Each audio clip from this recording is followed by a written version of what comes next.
Buenos días. Como presidente de este colegio, antes de cederle la palabra a la doctora Victoria Beligotti, actual vicepresidenta, les quiero dar la bienvenida a todos ustedes, asistentes, disertantes, dirigentes de los distintos organismos provinciales, nacionales e internacionales, y quiero dar el agradecimiento a todas estas entidades que participaron en la programación de este evento de hoy, al equipo técnico y a los colegas que participaron para que esto sea posible. Así que bueno, disfruten de la jornada y le paso la palabra con Victoria. Buenos días, en nombre del Colegio de Médicos Veterinarios de la provincia de Santa Fe, queremos darle la bienvenida primeramente a los disertantes, la doctora Patricia Posetti de OIE, el doctor Gabriel Russo de SENASA. También estarán presentes en este encuentro el doctor Luis Barcos, representante regional de OIE para las Américas, el doctor Héctor Otermin, presidente de Federación Veterinaria Argentina, el doctor Esteban Turic, integrante del Laboratorio Biogénesis Vagó, y el doctor Fernando Apa, que va a ser el moderador de nuestro encuentro del Colegio Veterinario de la provincia de Santa Fe, segunda circunscripción.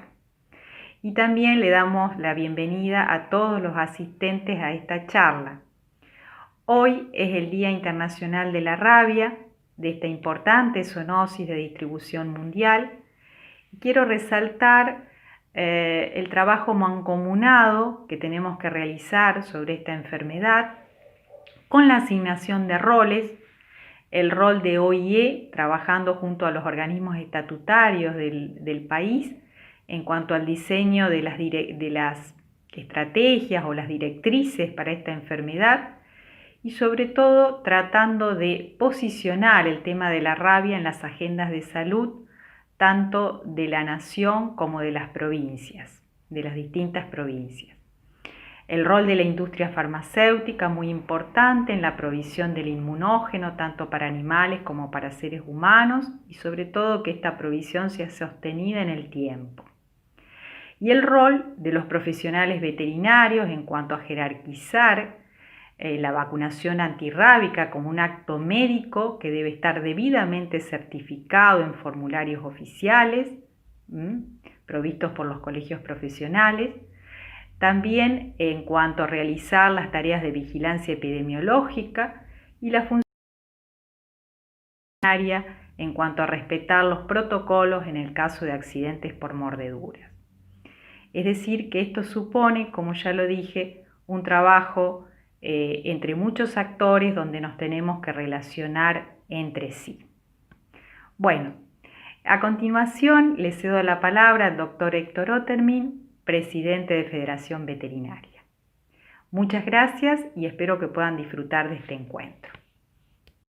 Bueno, buenos días a todos. Realmente un agradecimiento muy grande al Colegio de Santa Fe, segunda circunscripción, que me ha invitado a ser parte de la apertura de esta jornada por el Día Mundial de la Rabia, jornada que realmente todos debemos estar más que pendiente de esta situación sanitaria que ocurre tanto a nivel nacional como a nivel mundial, en una lucha que, como dijo Victoria, tenemos que tener bien aceitados los lazos interinstitucionales para trabajar mancomunadamente en esta zoonosis, en la cual tenemos un rol preponderante en las instituciones y el trabajo interinstitucional es el que nos lleva adelante para trabajar mancomunadamente.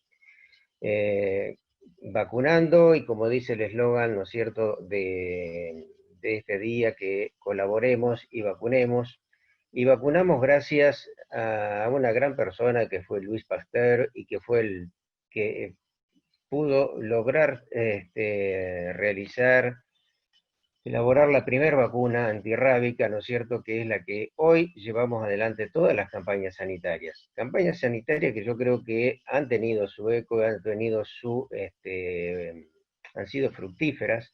En nuestro país tenemos que saber que hace 15 años atrás teníamos más de 300 casos de rabia y en el año 2019 hemos tenido solo 3. Quiere decir que hemos trabajado. Y eso no quiere decir que dejemos de bajar los brazos. Hoy más que nunca tenemos que fortalecer ese logro para marchar hacia un estatus libre, que si no lo hacemos mancomunadamente y lo trabajamos regionalmente, tampoco solos vamos a lograr mantener un estatus de libre de la enfermedad. Por eso creo que todos los profesionales de la salud debemos estar totalmente compenetrados en el trabajo arduo de esta tarea. Desde FEBA siempre tenemos un vínculo permanente, constante y muy estrecho con el Ministerio de Salud, específicamente con una persona que es una colega que está dentro del área de zoonosis del Ministerio, que es la doctora Natalia Casas, y bueno, que además hoy justamente, esta noche, a partir de las 20 horas, con gente del Ministerio de Salud también, desde FEBA estaremos abordando este tema, a los cuales están todos invitados. Así que bueno, los dejo en compañía de los disertantes, les doy las gracias nuevamente por estar, y espero que todos los que estén presentes puedan sacar rédito de esta jornada. Muchísimas gracias a todos. Buenas tardes a todos. Gracias, Héctor. Gracias a Victoria y a Eugenio de nuestro colegio. Soy Fernando Apa, médico veterinario del Colegio de Santa Fe. Y hoy en mi rol de moderador, ahí estamos viendo la conexión de Luis Barcos, que está por conectarse. Creo que tiene un problema de conexión. Lo que vamos a hacer... vamos a tener un poco el programa y vamos a dar paso a la primera presentación de la doctora Posetti, que ya está conectada, y para ser eficiente en los tiempos, hay una conexión, ella está allá en Europa, entonces para aprovechar también su disponibilidad. Bien, a ver, vamos, Patricia, vamos a ir con tu presentación. Si estás por ahí, conecta tu cámara y ahí te veo. Bien, la doctora Patricia Posetti es licenciada en Medicina Veterinaria por la Universidad Federal Rural de Río de Janeiro, con una maestría en Medicina Veterinaria Preventiva, también por la misma universidad, y un doctorado en Epidemiología Experimental aplicada a la zoonosis, por la Universidad de Sao Paulo. Luego de 4 años como profesora de la Universidad de Río de Janeiro, la doctora Posetti ingresó al Ministerio de Agricultura de Brasil, al MAPA, como fiscal federal, donde desempeñó diversas funciones, siendo en los últimos 8 años jefa del Servicio de Sanidad Animal de la Superintendencia del MAPA en Sao Paulo. En 2014,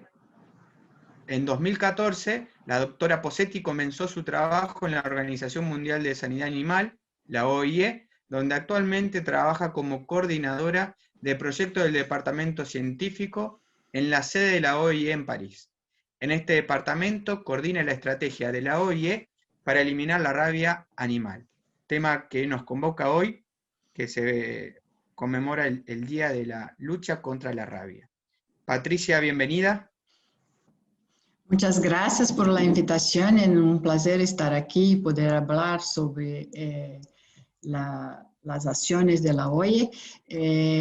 Yo voy a compartir mi pantalla para empezar mi presentación. Perfecto. Okay. Bien, un minuto. Chequeamos que esté todo bien y arrancamos. Sí, bien. ¿Está bien? Ahí está el modo presentación, bárbaro. Se ve bien, se escucha bien, así que okay. Adelante con tu presentación. Sí, muchas gracias. Yo voy a hablar, yo trabajo en el departamento científico de la OIE, especialmente con la estrategia de la OIE para el control de la rabia animal, y con las otras organizaciones que tratan también del asunto de la rabia humana y también la FAO. estabelecemos un plano estratégico mundial para terminar con las muertes humanas por rabia transmitida por perros, que se llama Zero en el 2030, para entonces coordinar las acciones de todas las organizaciones que están actuando en esta área, da cual agora yo voy a presentar y da cual la OIE hace parte. Entonces, ¿por qué todavía hay necesidad entonces de hablarnos de la rabia y que continúa siendo un problema importante de la salud pública? Porque la rabia continua matando em todo o mundo quase 59.000 pessoas por ano. Isso quer dizer que uma pessoa morre de rabia a cada 9 minutos. E dessas pessoas, desse total, 40% dessas pessoas são ninhos com idade menores de 15 anos. E também porque a rabia continua atingindo 2/3 dos países do mundo, o que quer dizer que mais de 150 países a rabia continua ocorrendo. E por que, então, o enfoque ou a prioridade estabelecida por la OIE é em relação à rabia de perros? Não é porque a organização não se preocupa também com a rabia em animais de produções, pero como parte da estratégia mundial, la principal fuente de rabia continua sendo os perros. Como em mais de 95% dos casos de rabia em homens se deve à mordedura de perros. Então, a OIE, junto com a OMS e também com a FAO e organizações não governamentais, estabeleceu que a prioridade agora é a implementação da estratégia global e com enfoque em controlar, eliminar a rabia em los perros. Como estava dizendo, então, a rabia está presente em mais de 150 países e territórios. Aqui, neste mapa, podemos mirar que a parte roja são países onde a rabia é endêmica em humanos e também em perros. Os países em amarillo ou naranja são países onde a rabia é endêmica em perros. E os países mais escuros são onde há casos esporádicos de rabia. Sí, está controlada, pero eventualmente ocorrem casos. E os países um pouco verdes, não sei, azul, são onde a rabia está controlada em perros, e os azules são, então, o país onde existe uma ausência de rabia em perros e humanos, que a rabia não está mais circulando entre os humanos e os animais. Esta ocorrência da rabia, uma coisa que gostaria de ressaltar é que as áreas mais afetadas, então, no mundo, são países de África e Ásia, onde mais de los casos ocorrem atualmente. Então, essa ocorrência da rabia nesses países traz uma importante carga econômica, de uma perda econômica importante, não? Então, as perdas ou os custos relacionados à ocorrência de rabia em los países estão por volta de 8,6 milhões de dólares por ano, dos quais os mais importantes, os que contribuem mais, são as perdas de produtividade por las muertes prematuras de las pessoas que morrem com rabia. Outra questão importante, outro fator importante são os custos de tratamento de los humanos, porque sabemos quando uma pessoa é mordida por um perro e vai buscar um tratamento, e o tratamento humano é um tratamento caro, é muito mais caro que a vacunação preventiva de perros, por exemplo. Então, los costos y las pérdidas relacionadas con la rabia son mucho más significativos do que las acciones de prevención que podemos ter para evitar, entonces, las muertes por rabia y también los gastos con la enfermedad. Porque, como podem mirar nessa pantalla, nesse slide, los costos de la vacunación de perros representan 2% del total. Y también la vigilancia con la rabia, que son medidas preventivas, tem um custo muito bajo. Então, se pensarmos que vacunando los perros e haciendo la vigilancia podemos evitar todas los otros custos o las otras pérdidas, en la eliminación de la rabia a través de la vacunación de perros, tem un costo-beneficio muy grande.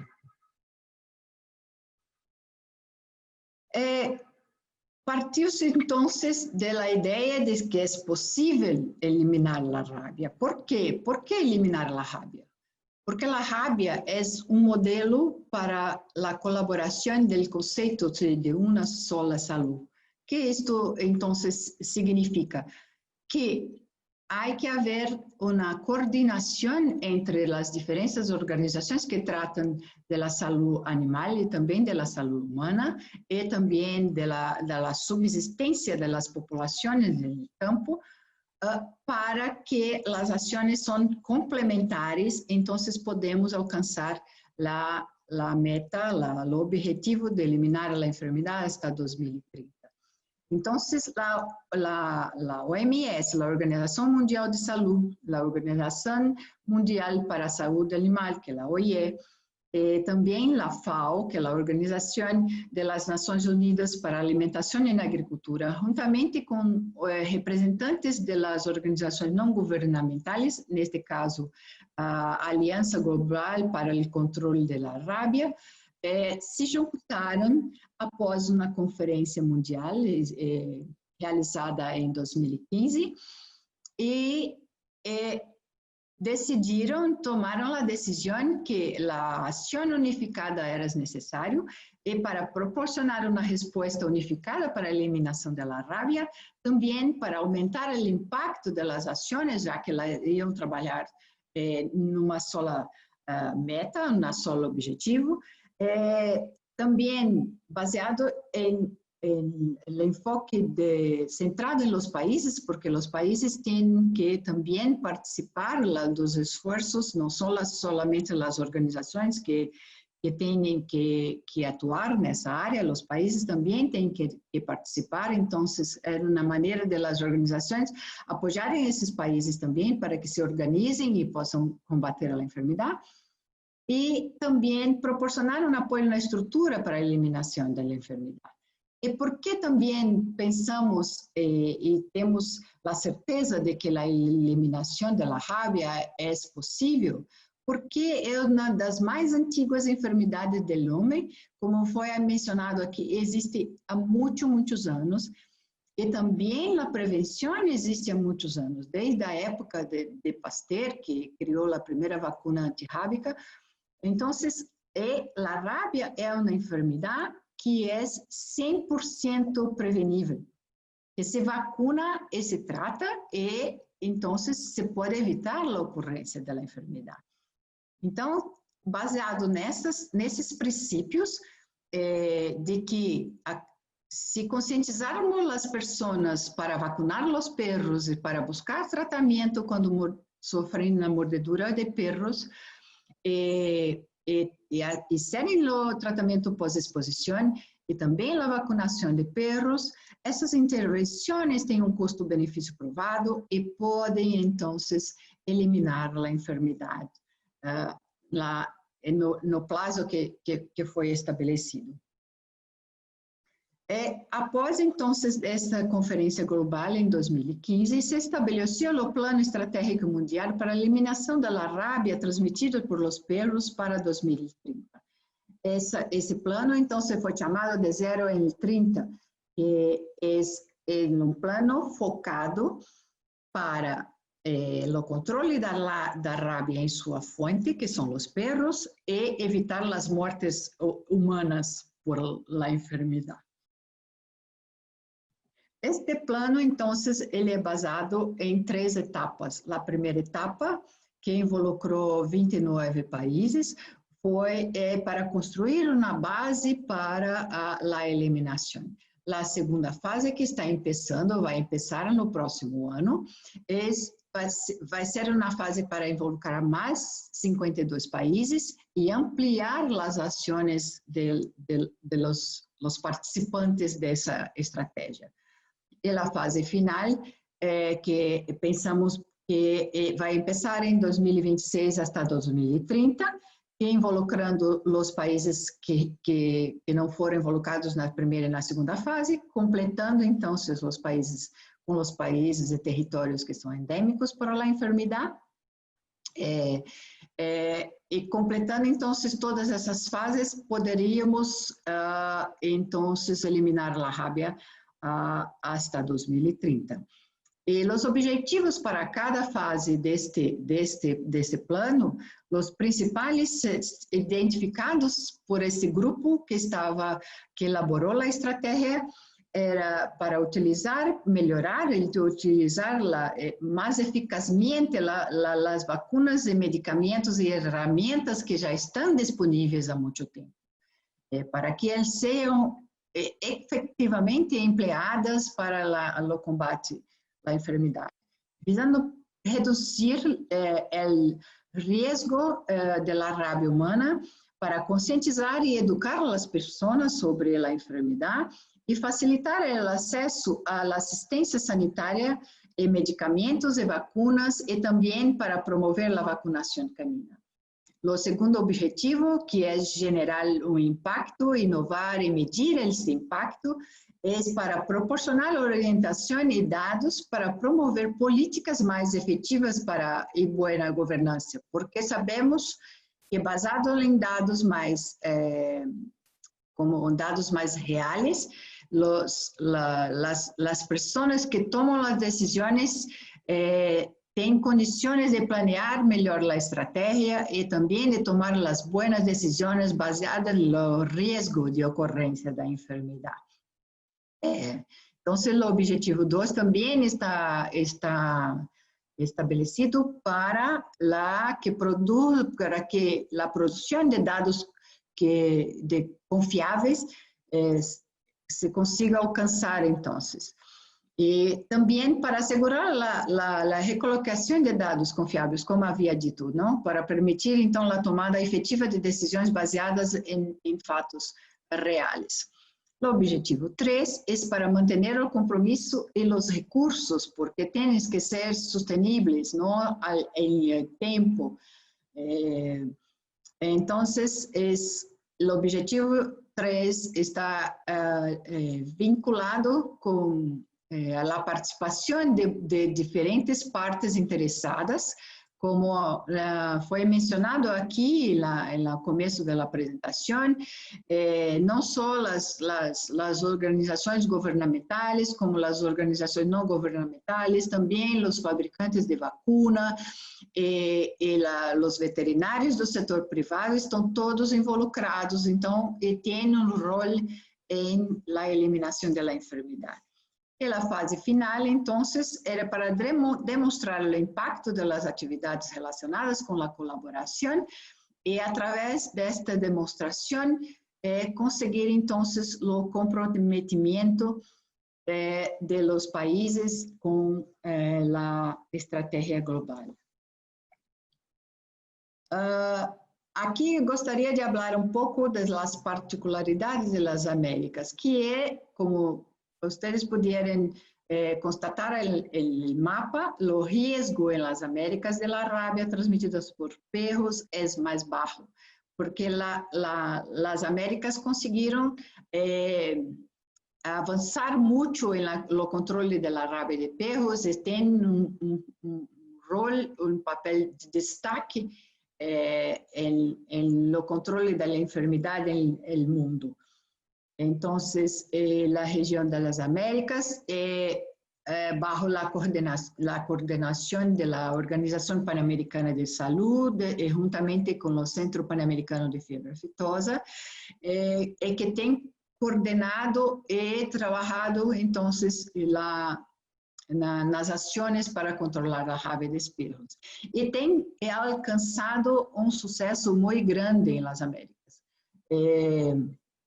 Porque houve uma redução de mais de 95% dos casos nos últimos 35 anos na região. E também em 2007 se registraram somente 19 casos humanos em 4 países diferentes. Isso quer dizer que a rabia não é mais endêmica em esses países, mas que ocorre na grande parte dos países, ocorre de maneira esporádica e está em processo de eliminação. Então, as Américas têm progresso significativo, muito importante na eliminação da enfermidade no mundo. E este ano, o México foi reconhecido pela Organização Mundial de Saúde através de um processo que é chamado de validação como país livre de rabia em humanos. É a primeira vez na história que país onde a rabia era endêmica no passado consegue este reconhecimento, essa validação da Organização Mundial de Saúde como país livre de rabia humana. Agora, mais especificamente, então, eu vou falar sobre o rol da OIE e de como a OIE faz parte, então, do plano estratégico global. Quais são as atribuições específicas da OIE neste cenário global e no plano estratégico para alcançar a eliminação da rabia humana até 2030. Como alguns de vocês devem saber, a OIE é uma organização muito antiga, foi criada em 1924 devido a casos de peste bovina. Houve a necessidade, então, dos países se juntarem e elaborarem uma estratégia para o controle das enfermidades dos animais. E, atualmente, a OIE conta com membros de todos os países, membros de todos os continentes, dos 5 continentes, e atualmente, há como 182 países e territórios que fazem parte da OIE. A OIE também possui oficinas regionais distribuídas por todos os continentes e em las Américas a representação da OIE, a oficina da OIE, está ubicada em Buenos Aires, em Argentina. Então, quais são as atribuições da OIE? Então, a responsabilidade da OIE em relação a criar e atualizar as normas internacionais para o controle de enfermidades. Então, há nos códigos da OIE capítulo específico para o controle da rabia. Também, como mencionei anteriormente, a OIE organiza conferências globais e seminários mundiais e regionais onde salen recomendações dos expertos para as ações, para a implementação de ações da OIE. Algumas recomendações como a atualização dos capítulos da OIE, ou a implementação de algumas ações específicas, ou a elaboração de orientações para os países. Essas decisões, então, são tomadas nessas conferências e seminários mundiais e regionais. E, como mencionei, 2015, então, numa conferência global, que se estabeleceu o Plano Estratégico Global. E depois, então, em 2018, que se criou o plano e que então, começamos a implementação desse plano global. A OIE também tem um rol importante em relação às vacunas antirrábicas. A OIE atualmente organiza um banco de vacunas para diferentes enfermidades, assim como para a rábia. Mais adelante eu vou explicar em mais detalhes como funciona o banco de vacunas da OIE. A OIE também possui um mecanismo, uma rede de expertos e de laboratórios para apoiar a vigilância e a notificação de casos. A OIE também tem um sistema mundial de notificação de enfermidades de los animais, com os quais os países membros da organização se comprometem a informar a ocorrência dessas enfermidades da lista da OIE à organização. Também temos uma ferramenta que se chama, a sigla em inglês é PVS, como é o processo de prestação dos serviços veterinários, as quais a OIE, a pedido de los países, envia um grupo de especialistas para fazer uma avaliação dos serviços veterinários de los sistemas de atenção veterinária e para identificar as lacunas nesse sistema e também para identificar seus pontos fortes. E baseado, então, nessa avaliação, a OIE, através de seus expertos, orienta os países para, então, melhorarem essas questões que foram identificadas durante essas missões. A OIE também estabelece pautas para a vigilância da enfermidade e conta com os centros colaboradores e laboratórios de referência da OIE, que, então, podem ajudar os países a estabelecer questões em relação ao diagnóstico da rábia e também as orientações que há no manual de diagnóstico da OIE, que é através da participação desses expertos dos laboratórios de referência. A OIE também tem um departamento de comunicação que faz um trabalho muito importante na promoção e na conscientização em relação à rábia. E hoje, que é o Dia Mundial da Rábia, a OIE tem uma campanha e participa em diversos meios, como redes sociais, em Facebook temos um grupo, um evento ocorrendo hoje, que se chama La Rábia Termina Aqui Comigo. Então, a OIE tem também esse rol importante na divulgação e na educação para o controle da enfermidade. A OIE também trabalha em colaboração com organizações não governamentais, como mencionei, a organização de controle da rábia, que atua muito em África, a Sociedade de Proteção dos Animais e outras organizações não governamentais têm acordos de colaboração com a OIE e também participam da estratégia global.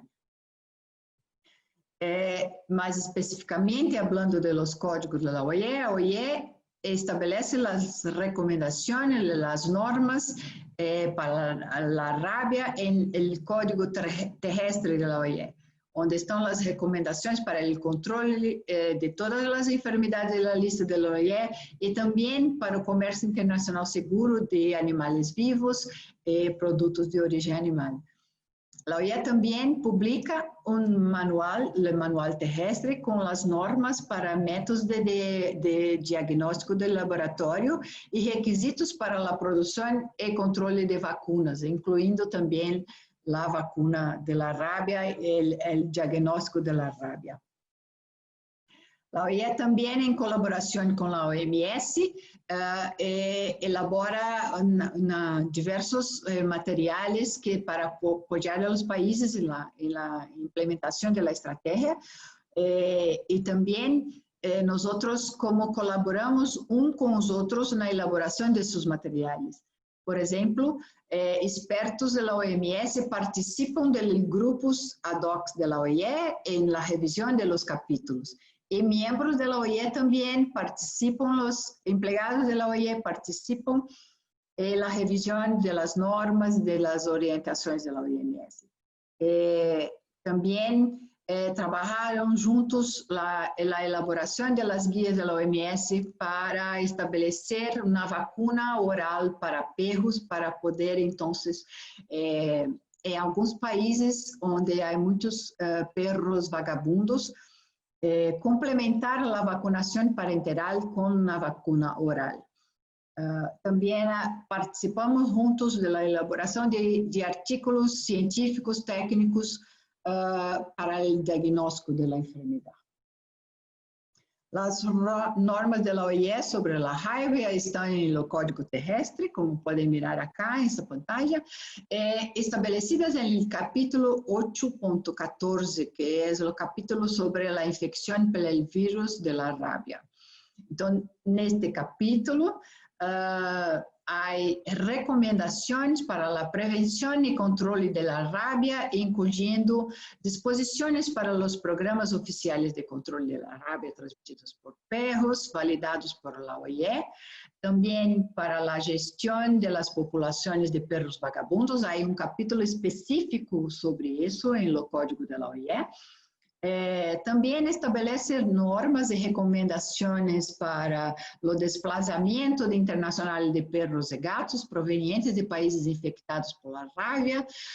Por ejemplo, las recomendaciones cuanto a la vacunación y también con los testeos de animales para saber si están protegidos después de la vacunación, se produjeron anticuerpos suficientes para protegerlos contra la enfermedad, y también los plazos que las personas tienen que aguardar para se deslocar después de la vacunación de los testes.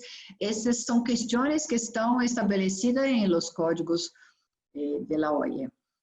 También en el manual de diagnóstico de la OIE, normas para producción de vacunas, están establecidas en el manual de la OIE. Estas normas, entonces, son adoptadas en consenso por los países miembros de la OIE en mayo de todos los años en la Asamblea General de la OIE, donde participan todos los 182 delegados, representantes de los países que hacen parte de la organización. Hay también en el capítulo sobre rabia recomendaciones en relación al establecimiento de países o zonas libres de infecciones por el virus de la rabia, también para países o zonas libres de rabia, especialmente la rabia transmitida por perros, también como mencioné, el programa oficial de control validado por la OIE, que fue incluido en el capítulo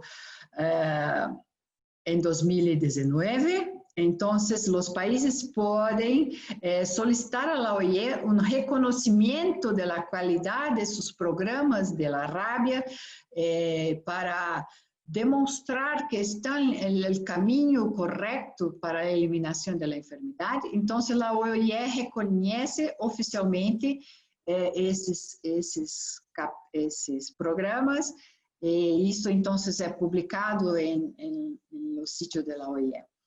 La OIE también establece normas para vigilancia y también ofrece la oportunidad a los países para hacer una declaración de libres de rabia una vez que la enfermedad es eliminada en sus territorios.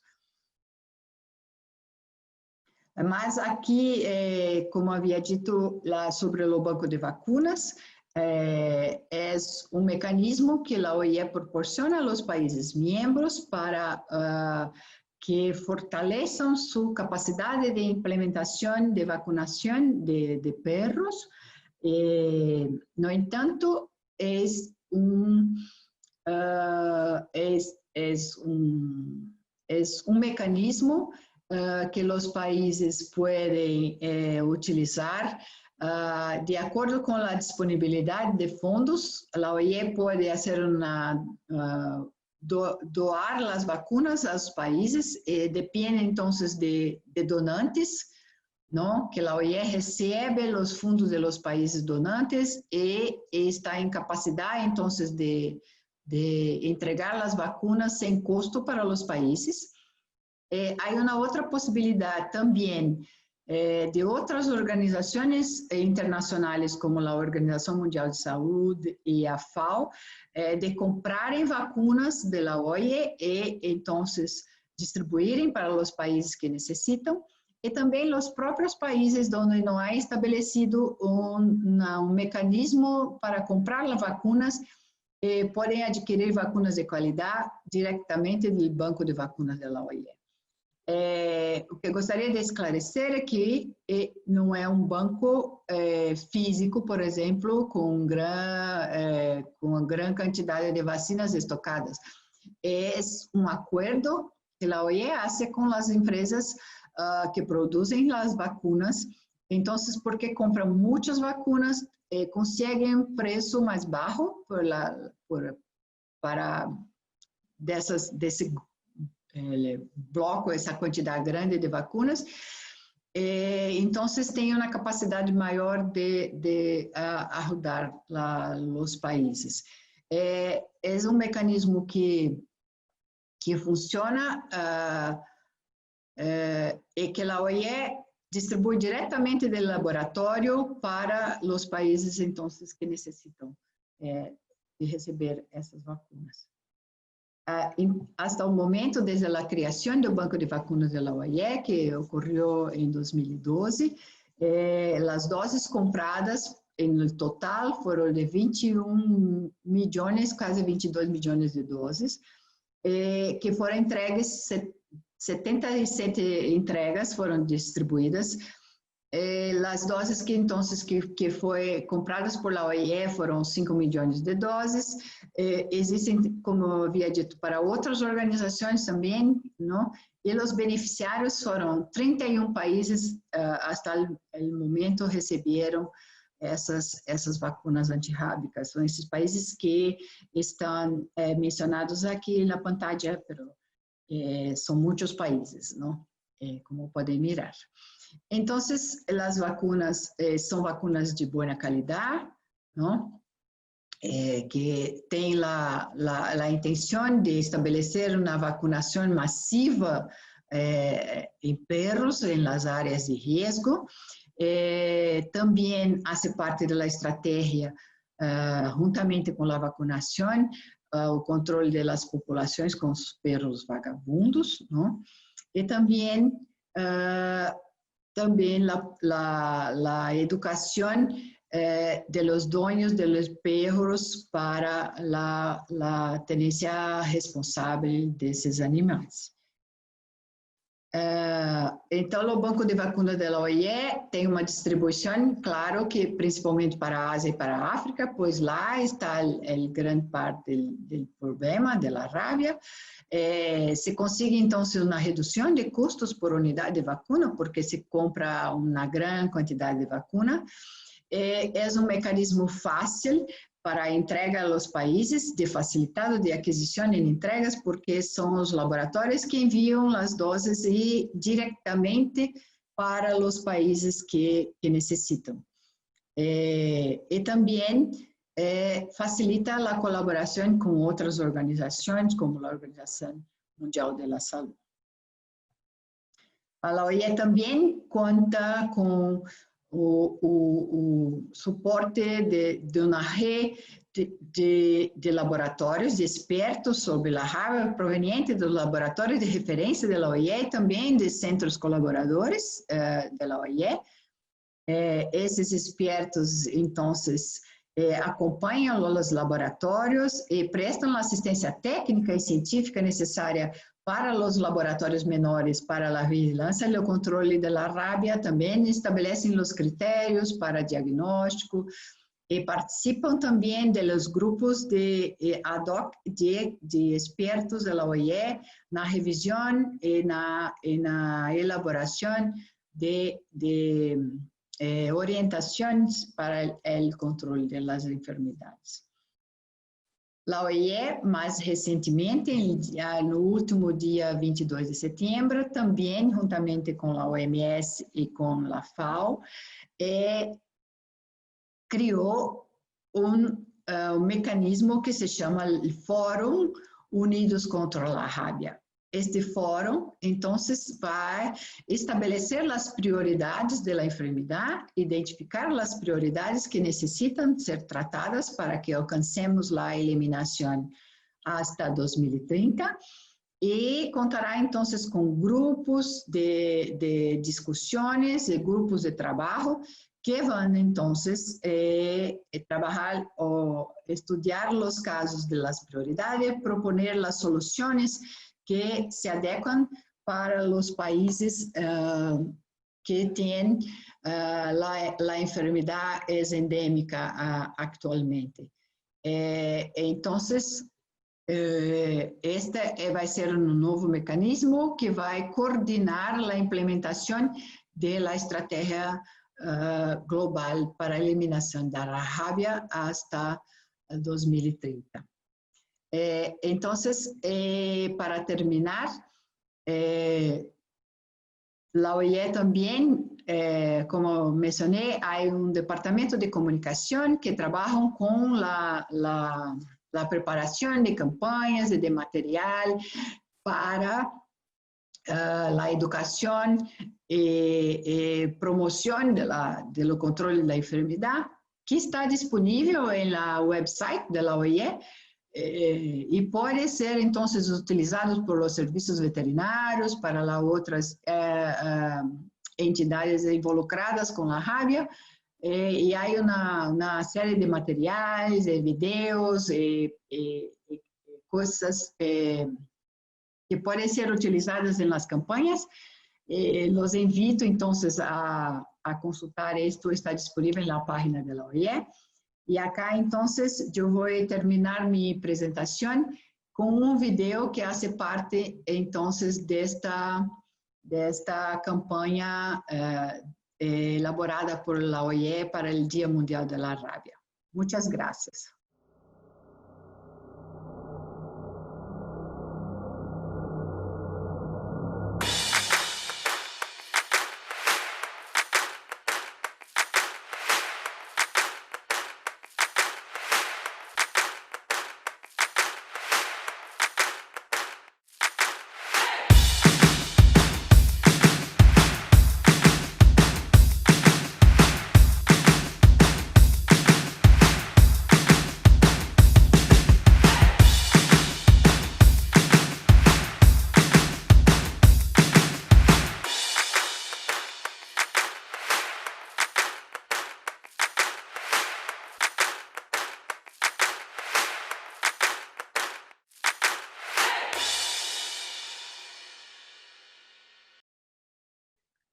Excelente la presentación. Muchas gracias. La verdad que, bueno, el video viene a resumir un poco lo que nos fuiste contando y todo lo que están trabajando desde la OIE, un organismo tan importante para nosotros, para toda nuestra comunidad profesional de médicos veterinarios, que obviamente con una enfermedad y con el concepto que bien transmitís y que nosotros desde nuestra provincia y desde nuestro colegio también pregonamos el concepto de una salud, la salud animal, humana y ambiental. Y en ese sentido creo que las visiones van de la mano y es muy importante y contextualizarnos en esta situación a nivel mundial, ¿no? Estos pantallazos a nivel mundial es importante tenerlos en cuenta y ver cómo avanzan estas enfermedades, estas zoonosis en diferentes partes del mundo y cómo un organismo como el de ustedes nos da las normativas y las direcciones de cómo ir encarándolo a las problemáticas de acuerdo a la experiencia y a todo lo que otros países fueron viviendo. Ahí dio inicio al segmento de preguntas y respuestas, pero sin antes quiero presentar a nuestro referente regional de OIE para América, al doctor Luis Barcos, que tuvimos ahí un inconveniente, pero gracias a todos se solucionó. Luis, bienvenido a nuestra jornada por el Día Mundial de la Lucha contra la Rabia. Hola, buen día para todos. Muchas gracias. Disculpa, Patricia, no te pude presentar. Lo lamento, No, pero bueno, ya sos está famosa en todo el bien. mundo. Fernando me presentó bien. Claro, mil disculpas. No, sin Tenía problemas. problemas con el internet y bueno, no lo pude hacer. Solo quiero agradecer a Patricia por su trabajo en la OIE, y es una representante muy importante de las Américas con su trabajo en Francia. Y quiero comentar que para América es un desafío muy importante esta campaña global, porque tenemos otra particularidad aquí, es que la competencia para el tema de rabia en América está en los ministerios de salud.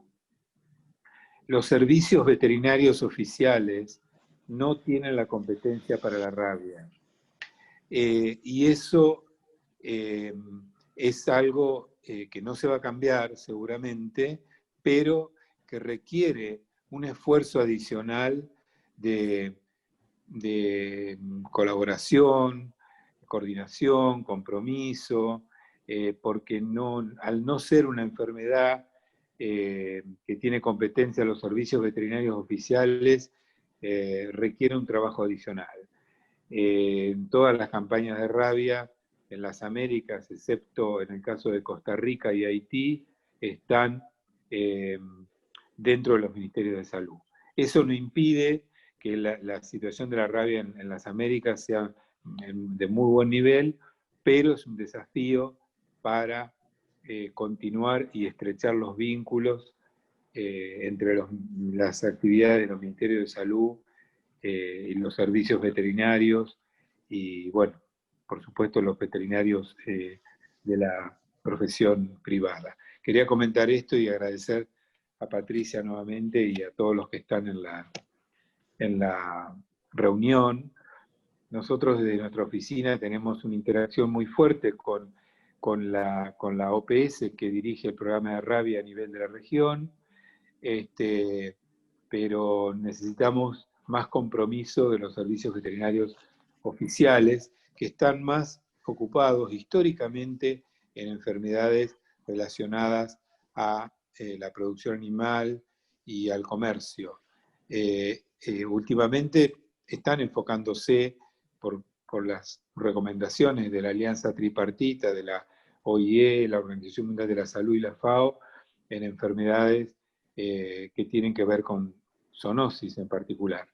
Pero en rabia necesitamos un esfuerzo adicional. Eso es lo que quería comentar.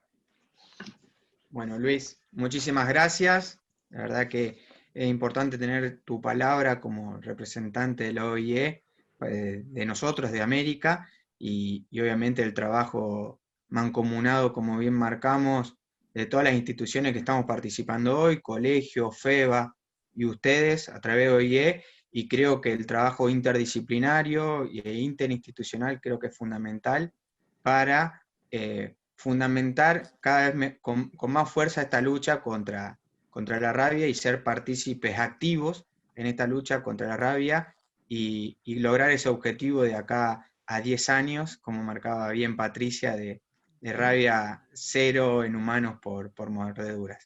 Bien, ahí un poco... Perdón, Fernando. Sí. Tenía algunas preguntas para hacerle, visto que no hay en el panel de preguntas formuladas a la doctora Posetti. ¿Le puedo hacer 2 preguntas? Sí, claro. Sí. Bueno, yo quería preguntarle, doctora, usted dijo que si bien el 95% de los casos de rabia humana son por mordeduras de perros, si en el plan estratégico global se incluye la vacunación antirrábica de gatos o de felinos. También, pero es en la epidemiología de la rabia es lo perro que es lo principal transmisor. Lo gato participa también de la transmisión. Es importante vacunar, pero globalmente los países donde la rabia es endémica, donde ocurre la rabia, lo gato tiene un papel, tiene un rol menos importante en la transmisión de la enfermedad, pero siempre recomendamos la vacunación de perros y gatos. Perfecto. Y otra de las preguntas que yo tengo para hacerle es cuál es la estrategia para controlar, o cuáles serían las estrategias para el control del ciclo aéreo en cuanto a su enlace con el ciclo terrestre de la enfermedad. Sí, es importante para la realidad de las Américas porque hay la cuestión de los murciélagos hematófagos en las Américas que eso ocurre en un caso particular de las Américas, porque no hay murciélagos hematófagos en otras partes del mundo. Y ahí entonces la importancia también es aumentar la vigilancia epidemiológica de las enfermedades y también hacer un tratamiento pre-exposición de las poblaciones que están más expuestas al riesgo de la transmisión por murciélagos, ¿no? Bien, Bueno, perfecto. muchísimas gracias. Gracias, Victoria. Bueno, interesantes los comentarios que hiciste con el intercambio aquí con Victoria. Ahí hay una pregunta que está en el chat que dice, bueno, ¿qué opinan desde la OIE? Aprovecho que están los dos. En cuanto a la vacunación profiláctica en médicos veterinarios, como agentes primarios ahí de atención, ¿no? de los pacientes con dicha enfermedad. Sí, es recomendable que las personas que están involucradas en lo combate a la enfermedad directamente, que hacen un tratamiento pre-exposición, para que trabajen con más tranquilidad y que también no estén expuestos al riesgo de contraer la enfermedad, ¿no? Bien, eso, y ahí aporto algo más. ¿Eso ustedes tienen alguna estrategia de acuerdo a esta situación endémica de cada país o justamente queda como un poco con el criterio de dentro de cada país con estos focos que van apareciendo? Sí, la OIE, el papel de la OIE es más de elaborar las recomendaciones, de proporcionar un soporte para que los países implementen, ¿no? Para que tengan más, que las acciones permanezcan en los países porque sean sustentables. Entonces la OIE, ella trabaja, pero en colaboración con los países. Sí, pero los países es que son los responsables por la implementación de sus estrategias nacionales y también de los programas nacionales de control de las enfermedades. Sí. Bien, perfecto. Bien, ahora, bueno, muchas gracias a los dos representantes de la OIE. Creo que fue un desafío realizar esta reunión junto con el colegio, con Biogénesis, de llevar adelante esta celebración, o no sé si celebración, pero el Día de la Lucha contra la Rabia, y poder contar con Patricia y con Luis. La verdad que Patricia, un esfuerzo, estamos distantes varias horas, y este horario fue ahí convenido para que podamos salir en vivo, y la verdad que estos intercambios son muy interesantes y suman mucho. Esta charla igualmente la vamos a compartir, la verdad que es interesante el contexto que nos mostraste y cómo son las diferentes etapas y fases del programa y el plan estratégico de esta lucha. Así que bueno, ahora les agradecemos a los dos representantes. Ahora vamos a tener las palabras del CEO del Laboratorio Biogénesis Vagó, Esteban Túric. Como bien decía Patricia, la importancia de la interacción de todos los diferentes estamentos, los laboratorios privados, las instituciones públicas, y cómo tener en cuenta que una de las herramientas fundamentales para combatir esta enfermedad, que es la vacunación, y qué mejor escuchar la palabra y la visión de uno de los laboratorios referentes de aquí de Argentina, pero a nivel mundial y regional, ahora le damos paso a las palabras de Esteban. Muy buenos días a todos. Mi nombre es Esteban Turek, soy gerente general de Biogénesis Bagó, y en nombre de esta compañía quería agradecer al Colegio Veterinario de la provincia de Santa Fe por invitarnos a participar de este evento en un día tan especial como es el Día Mundial de la Lucha contra la Rabia. De la misma manera, también ratificar el compromiso que tienen el Colegio Veterinario de la provincia de Santa Fe, la OIE y los profesionales independientes con la lucha contra esta enfermedad y el compromiso de intentar lograr la erradicación de la rabia hacia el año 2030. Un compromiso sobre el cual nosotros estamos hace muchos años. Hace más de 30 años que Biogénesis Bagó elabora vacuna antirrábica, y a lo largo de estos años hemos ido aumentando nuestra capacidad productiva, hemos ido mejorando los sistemas de logística para poner a disposición a cada vez más países o más territorios de una vacuna que es muy segura y eficaz para una enfermedad que aún hoy sigue generando muertes, alrededor de 50.000 muertes al año, de las cuales muchos de ellos son niños, y que sería deseable que no sucedan más. Fíjense que en paralelo hoy estamos sufriendo de una enfermedad que se ha diseminado en forma de pandemia, que es esta pandemia del coronavirus, para la cual no existe vacuna, que tiene una tasa de letalidad importante, y para la cual creo que todos nosotros estamos esperando que las empresas que están desarrollando y probando estas vacunas las pongan a disposición, lo logren lo antes posible y la puedan poner a disposición de la población cuanto antes para poder mitigar el impacto de esta enfermedad. Bueno, en el lado de la rabia, estas vacunas eficaces y seguras existen desde hace muchísimos años, y nosotros seguimos trabajando para que cada vez los planes de vacunación sean más completos, sean de mayor cobertura, y para eso es muy importante la participación de los profesionales veterinarios, que son los que llevan obviamente estas vacunas que podemos elaborar nosotros o otras compañías a el dueño de esa mascota, y para que esa mascota sea vacunada, esté protegida, y de esa manera podamos cumplir con este ambicioso objetivo para el año 2030, pero que para nosotros es totalmente realizable si vemos que hay vacuna disponible, hay empresas que las pueden elaborar y hay profesionales veterinarios que pueden contribuir enormemente en la cobertura vacunal. Así que este es un poco el mensaje que quería dejarle del lado nuestro, y también como colega veterinario,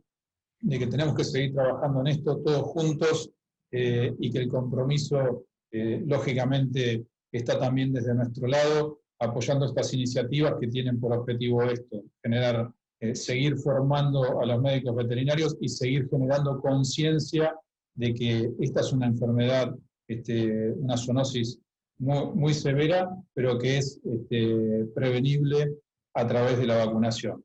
Así que les deseo que tengan una excelente jornada, les mando un abrazo grande a todos, y nuevamente agradezco estos minutos que me dieron para compartir con ustedes nuestra experiencia y nuestro punto de vista en relación a esto, y lógicamente ratificar nuestro compromiso con la erradicación de la rabia.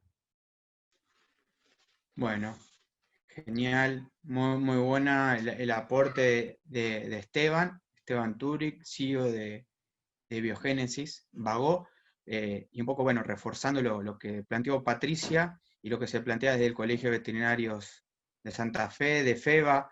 Creo que esto es un solo concepto para toda la medicina veterinaria, y con el aporte, obviamente, de todos los que estamos involucrados en esta lucha. Y no es menor el aporte de los laboratorios, con la elaboración y tener disponibilidad de vacunas para vacunar, que es una de las herramientas fundamentales para esta lucha, como bien mostraban en las presentaciones anteriores. Bien, ahora vamos a dar paso a la siguiente la siguiente disertación, que va a estar a cargo de Roberto Gabriel Russo. Ahí se está conectando. Bien, Russo es médico veterinario recibido en la Facultad de Ciencia Veterinaria del Nordeste, en Ciudad de Corrientes, donde él es oriundo de Candelaria, Misiones, donde está residiendo. Se ha especializado en rabia y en ecología y en etología del vampiro común, el Desmodus rotundus. Hoy está a cargo del Programa Nacional de Rabia, de nuestro ente sanitario que es SENASA, con base en el laboratorio regional de aquella localidad. Tiene efectuado más de una veintena de cursos, varias conferencias, diversos trabajos publicados, cursos dictados. Obtuvo el premio Wilfried Barón en el 96 por el trabajo de Plan de Vigilancia Epidemiológica de la Rabia Paralítica, otorgada por la Academia Nacional de Agronomía y Veterinaria. Ahí le estamos dando ingreso al doctor Russo. Ya hay pregunta para el doctor Russo antes que arranque la charla, así que va a estar interesante. Gabriel, no sé si me escucha. Hola Gabriel, bienvenido. Hola.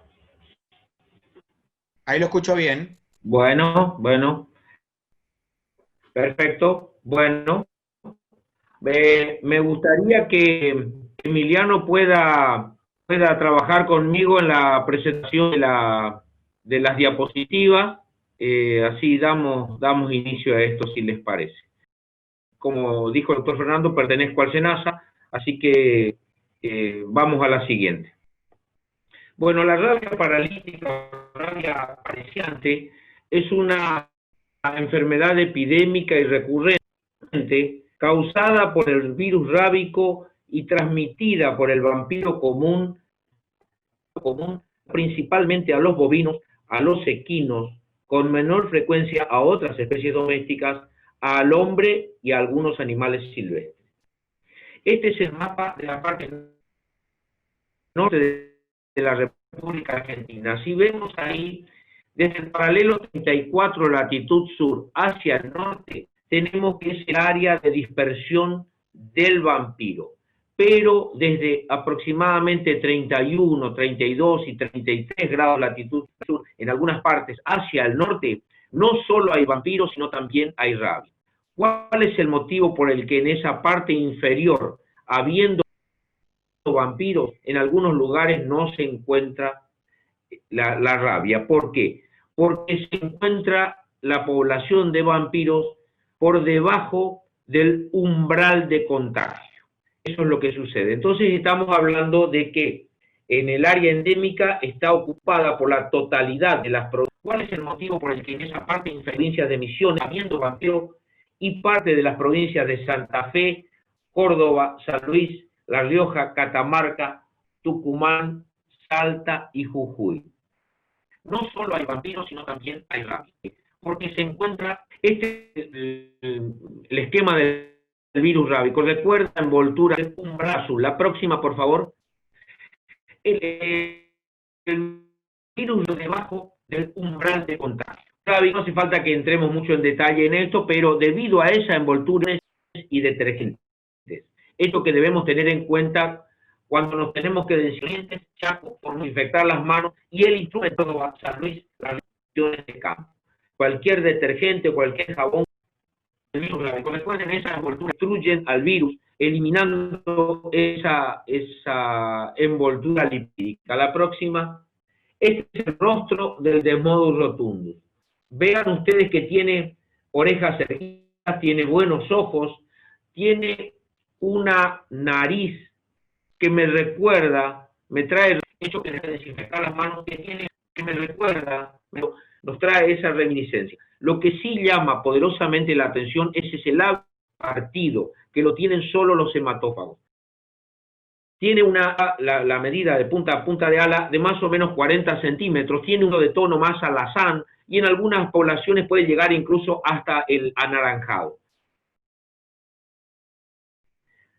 Fíjense ustedes, tiene un dedo pulgar que tiene 3 almohadillas plantares. Esa anatomía lo diferencia de otros hematófagos presentes en América. La próxima. Fíjense, este es un dedo pulgar de un Diaemus yangui, otro murciélago hematófago, otro vampiro, el vampiro de alas blancas, presente también en la fauna argentina. La próxima, este es un Diaemus yangui o vampiro de alas blancas. La próxima, estos otros vampiros se alimentan pura y exclusivamente de sangre de aves. Era para traerle a conocimiento de que en la fauna argentina no solo está descrito el Demodus rotundus, sino también el Diaemus yangui, que se alimenta pura y exclusivamente de sangre de aves. La próxima, el vampiro no tiene cola. No quiere decir que todo vampiro, todo murciélago que no tenga cola sea un vampiro, pero esto nos va acercando, nos va arrimando al diagnóstico de la próxima. La arcada dentaria del vampiro es muy particular, tiene incisivos superiores sumamente desarrollados, al igual que los caninos superiores y los caninos inferiores. Esto nos permite poder morder, sacar un trozo de piel de más o menos medio centímetro con esta anatomía dentaria. Premolares y molares los tiene, pero necesitaríamos el auxilio de una lupa para poder ver esos premolares y molares. Tiene una gestación que va de 165 a 180 días, con una cría por año, en el mejor de los casos. Tiene mamas pectorales y tiene un promedio de 10 y medio de gramos cada pichón al nacer, cada cría al nacer. Tiene unos dientes de leche esa cría que le permite durante el día quedar dentro de su refugio prendido del pezón de la teta de la madre con esos dientes de leche mientras queda en el refugio. En las horas de la noche, cuando la madre sale a alimentarse, deja el pichón en el refugio y la hembra sale a alimentarse y vuelve. Después de un tiempo empieza, recibiendo un reflejo del pichón en el maxilar inferior, empieza a regurgitarle, a vomitarle sangre a ese pichón y va cambiando ese pichón, su dieta de leche a su dieta de sangre. El vampiro tiene una altísima capacidad de adaptación, se adapta y se va adaptando no solo a presas nuevas, a refugios nuevos, sino también en este caso, este vampiro macho de más de 16 años, prácticamente sin dentadura, y cuando lo capturamos estaba en excelente estado. Quiere decir que él se adaptó a esta circunstancia de perder la dentadura y hace la fila, espera que otro congénere muerda para poder ir a alimentarse de esa herida. Ese es el por qué sabíamos que tenía más de 16 años, porque cuando lo capturamos la primera vez y le anillamos, pusimos estas caravanas, era un animal muy joven. La próxima, para que tengamos en la mente, tenemos en la República Argentina algo menos de 70 especies de murciélagos que son sumamente útiles y beneficiosos. El único que es considerado una plaga es el Demodus rotundus. Este es un frugívoro. La próxima, este es un insectívoro, el rostro de un insectívoro. Fíjense la arcada dentaria de este murciélago insectívoro, totalmente completa, totalmente visible. El tamaño de este es para ir teniendo en la mente que existen otros murciélagos, y no solo el chico, el grande, el negro y el marrón, sino que hay una diversidad de especies dentro de la fauna argentina. La próxima, un Histiotus montanus, muy interesante. La próxima, también insectívoro, con esa membrana, con ese uropatagio que se encuentra entre las dos patas, captura los insectos volando y sigue volando, capturando otros y comiendo en el vuelo. La próxima, otro murciélago muy común de encontrarlos en los cielos rasos de las casas. Este es un Crotopterus auritus, un murciélago carnívoro que también come pichones de vampiros. Esta es una colonia de insectívoros, otra colonia de insectívoros, y suelen cohabitar con vampiros. Suelen estar no juntos, pero en el mismo refugio.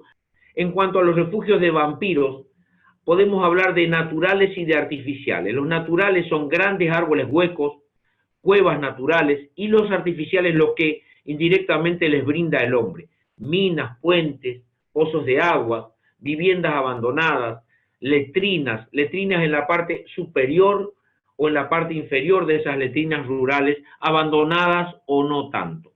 Un perao o cueva natural de piedra colonizada por vampiros. La próxima, dentro de una cascada, una cueva, un refugio de machos, un vegetal, el samoú o yuchán o palo borracho, que tiende a huecarse, y hay otras especies también como la guayubira o como este yuchán o el canafístula, también son vegetales que suelen ahuecarse y suelen ser colonizados por vampiros. La próxima, esa es la foto sacada desde esa abertura inferior hacia arriba. Esta también es una cueva natural de piedra en un lugar sumamente inaccesible, muy difícil de llegar. La próxima, esto también es una cueva natural de piedra en un cementerio, detrás de un cementerio en Solca, La Rioja. La próxima, una cueva natural de piedra. La próxima, ahí se ve la colonia de vampiros colonizando. Todo esto es para que tengamos en la cabeza cuáles son las características anatómicas que necesita el vampiro que estén presentes dentro de ese refugio para poder ser colonizado. La próxima, esto es un dique abandonado, un carril para limpiar un dique que fue abandonado. Estas son los vampiros en la pared. La próxima, unas minas abandonadas, colonizadas por vampiros. Estas son construcciones de Tabaco, Virginia, abandonadas, colonizadas por vampiros, y una de estas también estaba colonizada por Protopterus auritus, o ese carnívoro del que hablábamos anteriormente. La próxima, también una exploración minera abandonada. La próxima, una casa abandonada. La próxima, otra casa en el medio del monte abandonada, colonizada por vampiros. Túneles en Catamarca, 5 túneles abandonados, colonizados por vampiros. La próxima, en Salta, también otros túneles colonizados. La próxima, estos son hornos de carbón, se le habían hecho tratamientos, tenía más o menos una población interesante y ahí ya estaban con un tratamiento y nuevamente empezaron a colonizarse. Un pozo de agua colonizado por vampiros. La próxima, un pozo de balde detrás de una escuela rural a 50 metros de la escuela, colonizado por una colonia de machos de vampiros. Ahí está una colonia de machos. La próxima, pozos de balde en la zona, el límite entre La Rioja y Córdoba, colonizado por vampiros. La próxima, otro pozo de balde. La próxima, un dique del Portezuelo en La Rioja, colonizado por vampiros. Esta es una casa abandonada de un capataz de ganadería. El establecimiento se vendió y al venderse se dedicó pura y exclusivamente a agricultura. Pero en esta casa, que era del capataz de ganadería, encontramos una colonia interesante de vampiros. La próxima, según nos manifestaban, este refugio se encuentra en línea recta, la anterior por favor, en línea recta 8 kilómetros de los primeros animales domésticos. Esto nos indica que estos vampiros viajan todas las noches 8 kilómetros para alimentarse de esos animales silvestres, o se alimentan de animales silvestres y no domésticos, o también se alimentan de animales silvestres y domésticos a la vez. Esta es una escuela rural abandonada, abandonada como escuela. La próxima, donde viven, estaba colonizada por vampiros y donde viven 2 personas. La próxima, fíjense, esa es la materia fecal. La próxima, esta es la cama de una de las personas que vive. La próxima, este es otro de los señores que viven en el lugar. Por supuesto, ha sido tratado el lugar y en este momento no tienen más vampiros. Esto es una letrina también colonizada por vampiros en la zona de Catamarca. La próxima, esta es una foto de la parte inferior de las letrinas en la zona del impenetrable chaqueño. Este es el dique El Saladillo en La Rioja, colonizado por más o menos entre 250 y 300 individuos. El dique Anzulón, colonizado por vampiros. La próxima, este es uno de los refugios más grandes que se ha encontrado en la República Argentina, alrededor de 400 individuos. Un refugio de más o menos 250 a 300 individuos en el límite entre Misiones y Corrientes, en un secadero de té abandonado en la parte del subsuelo. De acuerdo a lo que el animal consume es lo que va a defecar. La materia fecal de un herbívoro tendrá restos de hierbas en distintos estados de digestión. Y el vampiro, que se alimenta pura y exclusivamente de sangre, inclusive que aprovecha el agua de la sangre para hidratarse, su materia fecal tendrá restos de sangre en distintos estados de digestión y ya de putrefacción en el lugar de deposición. La rabia paralítica se presenta en forma de brotes que perduran no más de 18 meses, con periodos interepidémicos sin la enfermedad de por lo menos 3 o 4 años. Entre los vampiros, la forma de defenderse entre ellos es mordiéndose. Al morderse se agreden y es así como se transmite la enfermedad. Pueden ser dentro del refugio o fuera del refugio estos ataques o defensivos o ofensivos. Así que es la forma en que se van transmitiendo de colonia en colonia. Fíjense en esta foto, se ve una mordedura en el centro de la cabeza del vampiro. La próxima. Pero también fíjese, los guantes del operador tienen marcado las mordeduras de los vampiros de más o menos medio centímetro de diámetro cada pedazo de cuero que falta. La próxima. Y en los herbívoros observamos que se encuentran en la cruz, a los costados de la cola. La próxima, en la corona de los cascos, en la corona de las pezuñas, en la base de las orejas. La próxima. La próxima. Esta es la mordedura en la oreja de una oveja.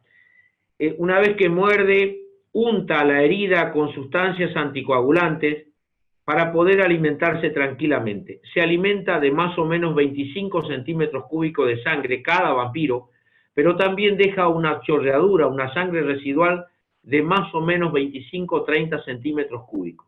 O sea que estamos hablando de que por vampiro hay una pérdida ganadera por noche de aproximadamente 50 centímetros cúbicos de sangre. La próxima. Esta es la mordedura de vampiro en la oreja de una oveja también. Esto observamos en el pezón de una oveja, pero también se suele observar en el pezón de las cerdas, y a veces viene a la consulta el productor porque la cerda no puede dar de mamar, y a veces sucede que después de la cicatrización se cierra el conducto galactóforo y no puede dar de mamar y pierde la totalidad de los lechones. Eso independientemente de la rabia, solo por mordedura. Esto es mordedura en el pezón de una vaca. Esta es una mordedura en el codo de un humano. Esto es en el borde de la ceja de un humano. Y hay que recordar que en el humano es bastante vergonzante la mordedura de vampiro a humano. Independientemente de la rabia, consideramos que es otra zoonosis. La rabia es una zoonosis, pero que la persona sea agredida por un vampiro es otra zoonosis. Que sea alimentado por un animal que pesa 43 gramos de promedio los machos, 51 gramos de promedio las hembras, y ataque al humano para alimentarse, es otra zoonosis. Y en estas condiciones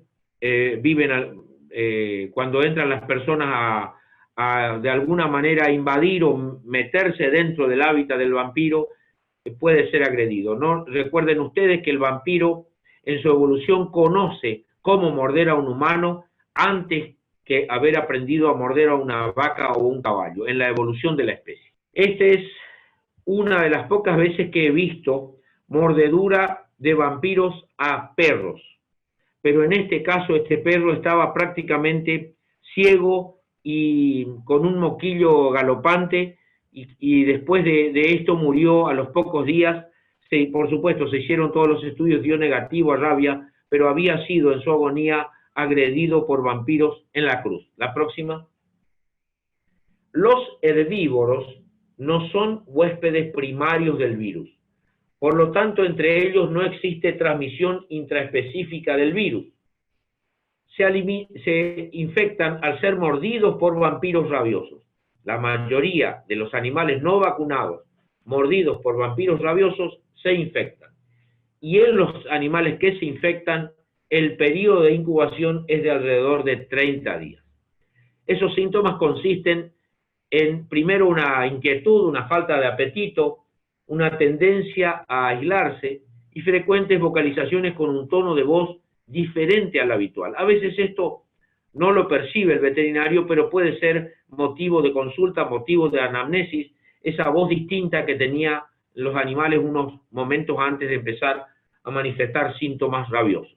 Luego se observa depresión, excitación, una dificultad para pararse y una dificultad para trasladarse. Esta vaca se aisló del rodeo y después lo seguimos porque estaba dentro de un brote de rabia y nos dio positivo. La próxima.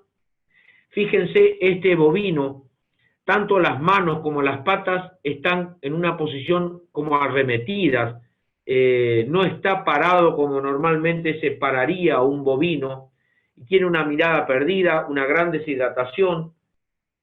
Lo mismo en este equino, también tanto las manos como las patas están en una posición no habitual en un equino sano. Luego el animal empieza a acostarse y a levantarse con mayor frecuencia. La próxima. Hasta que llega un momento en que hace intentos para levantarse. La próxima. Intentos para levantarse y le es imposible pararse. La próxima. Hasta que generalmente, no siempre, queda en esta posición, en decúbito lateral, con un opistótono. Si lo observáramos un rato a este animal, veríamos que no orina o orina a gotitas. Pero también lo que llama la atención es la consistencia de su materia fecal, que me recuerda más la materia fecal de un equino que de un bovino, por esa gran deshidratación que presenta. Esta foto nos muestra el inicio de la materia fecal de un novillo antes de empezar a manifestar síntomas. La próxima. Este es un equino muerto de rabia y fue el primer caso al que pudimos acceder, pero suelen darse en equinos falsos negativos. Así que yo les recomiendo, cuando tengan casos sospechosos de rabia y se dio en equinos los primeros casos, traten de seguir colectando material, porque a veces el equino muere por las complicaciones antes de morir de rabia. La próxima. Este es un equino que va ahoradado el suelo en ese pedaleo que tiene tanto de manos como de patas. La próxima. Este equino dentro de un brote empezó con los síntomas. La próxima. Y en ese deambular se metió en este árbol, terminando muerto, siendo negativo a rabia, porque empezó con los síntomas, pero no había una dispersión considerable de rabia en cerebro. La rabia es una enfermedad de denuncia obligatoria. Por lo tanto, el veterinario extrae y envía material para el diagnóstico de laboratorio sin delegar a terceros la toma de muestras. No puedo pedirle al capataz, al encargado, que tome la muestra y me envíe. Para eso tengo un título que me obliga y que me habilita para tomar las muestras. Y las muestras las puedo tomar siempre con todos los elementos que encontramos a mano, y a veces vamos por otra cosa al campo, necesitamos colectar material y siempre encontramos elementos como para tomar material y llegar al diagnóstico lo antes posible. Eso es algo fundamental tratar de mostrar. Los libros dicen que debemos tomar material nervioso de un animal muerto o en agonía. Yo les aconsejo tomarlo recientemente muerto es mucho mejor que en extrema agonía. La próxima, ahí son dos formas de sacar la piel, sacar el cuero para tomar material y cada cual tomará como corresponde. Mi consejo es usar un serrucho, no usar hacha. El hacha es sumamente peligrosa tanto para el operador como para los que están alrededor. Las astillas pueden volar a cualquier parte. Una vez tomado el material nervioso, esto se encamina al laboratorio para llegar al diagnóstico. La próxima, ¿qué hacer con el animal? Los libros dicen enterrarlo entero o quemarlo. Quemarlo necesitaríamos 6-7 metros cúbicos de leña y enterrarlo necesitaríamos una retroexcavadora para poder enterrar un bovino. Pero si eso no es posible, por lo menos con material combustible en lo que es cabeza y cuello sería interesante para eliminar virus y de esa manera quedar tranquilo. También es interesante para la gente que monitorea murciélagos, enviarlos los murciélagos enteros.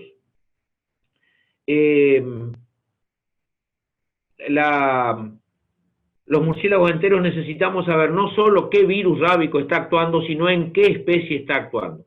Y sobre todo Santa Fe, que tiene una muy buena política de muestreo en murciélagos insectívoros de las ciudades, es interesante siempre que los veterinarios manden el animal entero para el diagnóstico. El diagnóstico de rabia comprende dos etapas complementarias. La primera, que corresponde a ese diagnóstico de sospecha presuntivo de la enfermedad, efectuada por el veterinario en el campo, y la segunda, que es el diagnóstico de laboratorio con el que se confirma o se descarta la enfermedad. Y en el laboratorio generalmente se va a hacer o inmunofluorescencia y nosotros también hacemos inoculación intracerebral en ratones lactantes haciendo una observación de 25 días. La próxima, si esos ratones son positivos, van a manifestar síntomas nerviosos en estos ratones inoculados. La próxima, estos ratones están vivos con una sintomatología paralítica. ¿Qué hacer si tenemos rabia positiva en un lugar? Vacunar. ¿Qué vacunamos? Vacunamos todo lo que pisa el corral, porque le van a preguntar, pero este recién nacido, lo que pisa el corral, mi consejo es vacunar. Hacer una segunda vacunación después de los 20 días y como la rabia puede estar presente hasta 18 meses en un lugar, volver a revacunar al año. Hay establecimientos que por sus características de producción necesitan estar vacunados sí o sí, independientemente de que exista o no rabia, como por ejemplo en esta foto, que es un engorde a corral, o herbívoros de deportes, o tambos, aras, que tienen un movimiento distinto, tienen un manejo distinto y deben estar con la vacunación al día en forma permanente. La próxima, la cuarentena de los predios afectados por rabia debe tender a evitar la faena y el consumo de animales rabiosos o incubando la rabia, incubando la enfermedad. La próxima, no mandar animales a matadero, esa es la premisa. La próxima, pero tampoco carnear en el campo. Tampoco, como no puedo mandar a matadero, desalentar también la faena en el campo. La próxima. Al carnear va a partir la media res por la mitad y va a estar en contacto íntimo con todo lo que es el material nervioso. Y aunque la dispersión del virus rábico en los tejidos periféricos del bovino no es abundante, el contacto con bovinos y equinos rabiosos implica un riesgo de contagio para el hombre. Por eso hay que estar atento a esta práctica. La próxima. El combate al vampiro debe ser realizado siempre por personal altamente capacitado, el cual debe ser monitoreado permanentemente, y la forma de control admitida es la de capturar a los vampiros, tratarlos individualmente, y cada refugio debe ser analizado para tomar las medidas adecuadas, preservando el medio ambiente y la salud pública. La próxima. se unta con un tóxico. En la Argentina se usa la warfarina, un derivado de la hidroxicumarina, más o menos 1 gramo, no más, puesto entre las 2 escápulas, y una vez que vuelven ellos se tocan, se enchastran entre ellos, y así es como logramos bajar la población de vacuno. Tener siempre presente no solo en el brote de rabia a los productores, sino también en el combate al vampiro, pues son ellos los que nos van a guiar o a encaminar hacia los trabajos que tenemos que hacer. Así que hay que estar pendientes de ello, de sus necesidades en el momento del trabajo. La próxima, en el ambiente que sea, ya sea en el monte, ya sea en el agua. La próxima. Y otra de las cosas interesantes es educar en la atención de los refugios, para que los productores no tomen cartas en el asunto y quieran combatir ellos al vampiro antes de esperar al equipo de combate. Eso es más o menos a grandes rasgos lo que tengo para contarle, y espero haya sido interesante y espero preguntas.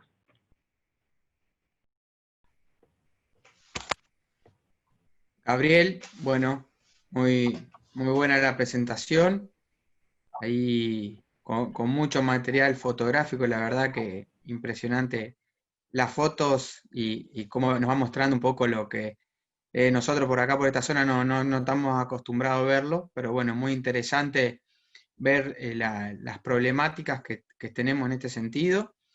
Y ahí nos pregunta Mateo, te hace una consulta con respecto a estos casos de rabia en bovinos en Argentina, sobre todo en las provincias que recién está llegando, como en el caso de San Luis. ¿Hay alguna práctica profiláctica que se puede realizar antes de que llegue la enfermedad? Ya que los productores no vacunan para esta patología hasta que no llega al lugar. Exacto. Lo que se puede hacer son 2 cosas. Primero, es una muy buena vigilancia epidemiológica. Todos los animales con sintomatología nerviosa, tomar muestras de cerebro para enviarlas al laboratorio, para saber qué está sucediendo. Y si hay algún productor que está muy cerca de otros brotes, supóngase 30 kilómetros, 20 kilómetros, y pregunta qué hacer, mi consejo es proteger su capital. Proteger su capital es vacunar. Vacunar eso y volver a revacunar y asentar la vacunación en el SENASA. Con eso, protegido su capital, y necesita también el auxilio del veterinario para que haga la vigilancia epidemiológica de alrededor de esos establecimientos. Bien, ahí se me había cortado un poco a mí. Pero bueno, quedó claro, está bien, muy bien. Ahí, bueno, ahora vamos a ir dando cierre a la jornada, que ya estamos en tiempo, me avisan. Así que bueno, a ver, creo que ahí hay una más, a ver si entramos, sí. Ahí, Julio Medina dice, ¿cómo controlás o erradicás los murciélagos que están en una casa habitada o en un departamento en zonas urbanas que ha habido casos, que hay poblaciones pequeñas de murciélagos? ¿Se entendió? No, la verdad que no entendí. Si se controla las poblaciones pequeñas, eso es lo que no entendí. No, ¿cómo controlás o erradicás los murciélagos en una casa habitada o en un departamento de zona urbana donde hay poblaciones pequeñas de murciélagos? No, estamos hablando de murciélagos insectívoros probablemente, y nosotros como veterinarios no podemos eliminar. Eso no se puede eliminar un animal que no es una plaga. Ahí hay un problema de arquitectura, hay un problema que necesita resolverse con un arquitecto, que el arquitecto le solucione el problema del cielo raso de la casa que está habitada por murciélagos insectívoros. Nosotros lo único que podemos hacer es lo que se hace, que se conoce como exclusión, si es que molesta. Si no molesta, mi consejo es que cohabite el humano con el murciélago, pero si les molesta, hacer lo que se llama exclusión, poder espantar a esos murciélagos sin usar ningún tipo de tóxico, que salga de la habitación, y una vez que salen, cerrar las entradas para no volver a tener la colonización en el lugar. Porque si no, es una carnicería y no es algo que se recomiende desde ningún punto de vista. Otra de las cosas que tampoco se usa son tóxicos, ningún tipo de tóxicos, porque recuerden ustedes, por querer bajar la población de murciélagos, estamos haciendo un desastre ecológico. Y segundo, estamos usando un tóxico que probablemente pueda dañar a las personas que viven debajo. Así que, aunque tengan rabia pareciante cerca y tengan murciélago en las casas, no tiene nada que ver una cosa con la otra. Lo que sí es interesante saber es que en la República Argentina tenemos una variante antigénica 1 y 2, que es variante antigénica de cánidos. Tenemos una variante antigénica 3, que es la que vamos a encontrar en Desmodus rotundus, en vampiros, y lo podemos encontrar en los herbívoros y eventualmente el hombre, esperemos que no. Y una variante antigénica 4, que la encontramos en murciélagos insectívoros. Es por eso que también mi consejo va a que todo veterinario de la República Argentina que tiene contacto con mamíferos, que está tocando, toqueteando, haciendo clínica, debe estar vacunado de preexposición. Bien, perfecto. Un poco lo que hablábamos antes en la otra presentación. Bueno, Gabriel, ahí te mandan muchos saludos, felicitaciones, Nicolás Molins, Ada Segueso, profesora. Así que, bien. Bueno, ahora para el cierre está el presidente del colegio, Eugenio Camilletti, para dar el cierre a esta jornada del Día Mundial de la Lucha contra la Rabia. Así que bueno, de mi parte agradecer a los disertantes, a Patricia y a Gabriel, y a Luis Barco y a Héctor Ottermin. Así que bueno, muchas gracias, creo que fue muy interesante la jornada y los dejo con el presidente del Colegio Médico Veterinario de Santa Fe para el cierre, y sin antes agradecer al auspiciante, a Biogénesis Bagó y a las palabras del CEO Esteban Turi. Saludos y buena semana. Bueno, finalizada esta jornada con esta excelencia, esta transferencia de conocimientos entre los destacados disertantes, que bueno, ya le agradecieron los distintos representantes de nuestra institución, y yo también a la doctora Patricia Posetti y al doctor Gabriel Russo, compañero de SENASA. También le doy un agradecimiento especial por haber dedicado parte de su tiempo para esta jornada en este día, en el Día Mundial de la Rabia. También a Héctor Ottermin, presidente de FEBA, por colaborar en los contactos necesarios para llevarla adelante, y al doctor Luis Barcos, que el agradecimiento también por su experiencia, en su aporte en la organización, y bueno, la factibilidad y viabilidad para llevar esto adelante, ¿no? Y no podemos olvidar de agradecerle al laboratorio Biogénesis, que en el transcurso de este año, con las dificultades que estamos pasando todos los argentinos, siempre que lo hemos necesitado, estuvieron presentes. Así que bueno, muchas gracias a todos y cuídense.